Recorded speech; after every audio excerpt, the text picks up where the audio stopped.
I caught my GF getting double teamed by 2 guys. I try to kill myself.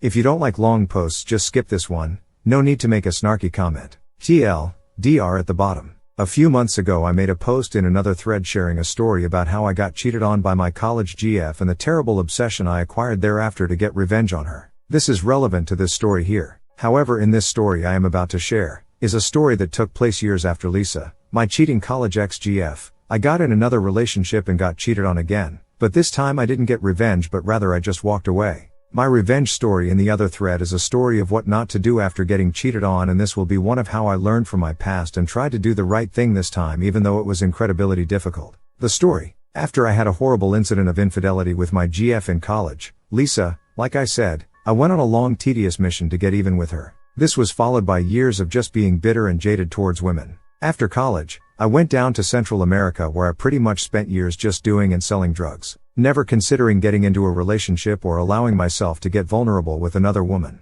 I fully admit that I was an awful degenerate during this time. Well, after a few years of this I found myself just more depressed than ever. The drugs weren't working anymore. I grew tired of having these face value shallow and temporary relationships with women. I decided to drop everything I was doing in Central America and come back to the United States. I called an old friend and made arrangements to move into his place temporarily until I got back on my feet. When I moved back to the USA, I decided to quit my gnarly drug habit I had developed preceding my college breakup with Lisa. It wasn't easy, but I was fully committed to giving happiness another shot. I also decided to give dating another chance. I had begun to feel pathetic that I was giving up on finding someone special just because some girl in college broke my heart by cheating on me. A couple months after moving into my friend's place, I had been on a few good dates with women in the area and started opening back up to the idea of allowing myself to grow close with a woman again. One day I met this girl on a dating app. We will call her Kate. Kate was 25 and I was 23, who I just absolutely fell head over heels for. She had that burgundy red hair that wasn't orange but almost more of a fluorescent but natural red. She had a 3-year-old son who honestly I loved and looked kinda just like me. Kate had just gotten out of a terribly abusive marriage and was in a very similar position as me. She also just went through a period of grief and a bad drug habit. She had just cleaned herself up and was ready to try dating again. This worked well for both us because we both completely understood each other's emotional state and were able to allow one another to proceed slowly and not expect too much out of each other. We both had fears of commitment and trust issues and were still a little emotionally fragile due to our past relationships and drug habits. Besides this, we had so many things in common. Kate even said she felt like she was dating the male version of herself and she liked it because we allowed each other to be completely authentic. As the months rolled on, we grew closer and closer. Me and her son got along and he even called me dad. He was too young to remember his biological father and I was the only other father role he's ever had in his life. The day I taught him how to pee standing up on a tree sealed the deal for me and he was my son from that point on. I got a job at a finance firm and Kate worked at a nightclub. Things were going well and we moved into an apartment together, bought a car together and were in the process of trying to buy a house. We were going to get married and have a kid of our own. We only smoked weed occasionally and felt like we had fully recovered from our past drug addictions and emotional wreckage. We both crawled out of the depths of real darkness and found some peace and happiness together. Or so I thought. Me and Kate never had any jealousy or suspicions with each other. We fully trusted each other. We never went through each other's phones and we knew each other passwords and login info to everything, so we never had any issues around trust with one another. Until this happened. Typically, I would get up early in the morning before I got ready for work to walk Kate into the apartment from the parking lot because she wouldn't get home until after 3 or 4 a.m. in the morning from work, and it was a bit of a sketchy walk. The club typically was only open until 2 a.m. most days but recently started staying open until 4 most nights of the week. Or so Kate told me. One morning Kate said she was leaving work a little later because she had to drop a friend off at her house. She told me this only like 5 minutes before she would ordinarily arrive home.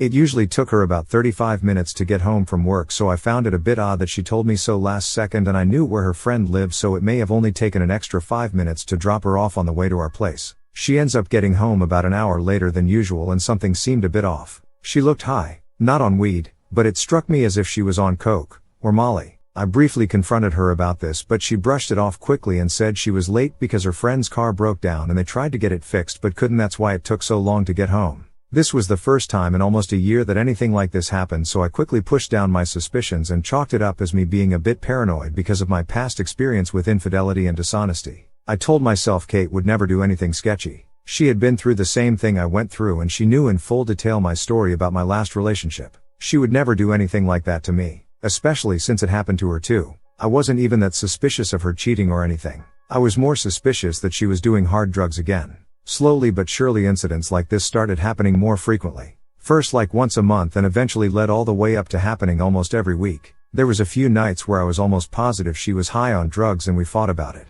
She finally admitted one day that I thought she was high, that she did half a line of coke once because she was tired and needed a pick-me-up to get through work, but that was all she did. At this point, she was coming home at 5, 6 or even 7 a.m. some mornings regularly. Her club closed at 2 or at 4 a.m. depending on what day of the week it was. She always had excuses like the car wouldn't start. She would go to her friend's house after work to smoke weed, or she went to a Waffle House with some of her coworkers after their shifts. But then, one morning, her text messages seemed severely suspicious. She wouldn't respond promptly, and it really seemed like she was forcing herself to sound genuine when texting me. She was doing the "I'm going to be home a little late" dance with me again.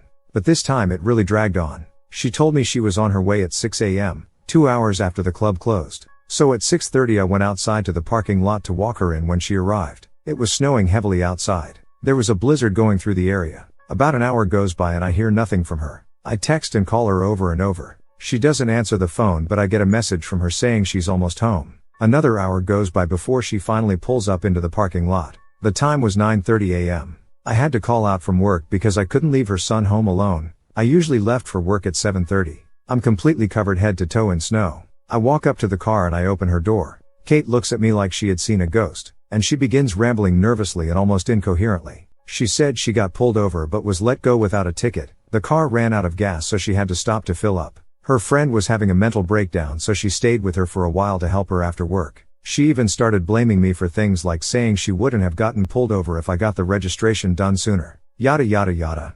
Thing is, she could have told me this by texting me or calling me at any point during all of this. It was all very suspicious. The whole time she won't shut up giving me very inconsistent stories while we were on our walk into the apartment. I can't help but notice how dilated her pupils are and how she is visibly grinding her teeth. Obviously, I was very angry at this point, but I was so exhausted and cold from standing outside for hours and worrying about her. I temporarily let it go and tried to distract myself with some video games. I was convinced she was doing cocaine at work or after work. What else was she up to? Who was she doing cocaine with? Just her coworkers and friends? Is she doing other drugs? Was she cheating? I was only mildly worried that she was cheating. I was more concerned about her drug use. We both had our runs in the past with them. Hence why we only smoked weed nowadays and occasionally had a drink. We weren't sober or anything like people in a 12-step program, but we tried to keep it very mellow. Her lying about the drugs was even more concerning to me than the actual drug use, because it was triggering my trauma from my ex Lisa, who lied to me and cheated on me in college. I literally was at the point where I didn't even care if she did the drugs, I just wanted her to be honest with me. I couldn't stand the thought of being in another relationship where my GF was lying to me about anything. My mind began to spiral. I felt completely betrayed. Me and Kate helped build each other back up after our tumultuous pasts, and now we wonderful lives. I never thought she would lie to me about anything. We had such an open book, trustworthy relationship, and we never experienced any problems with this type of stuff before.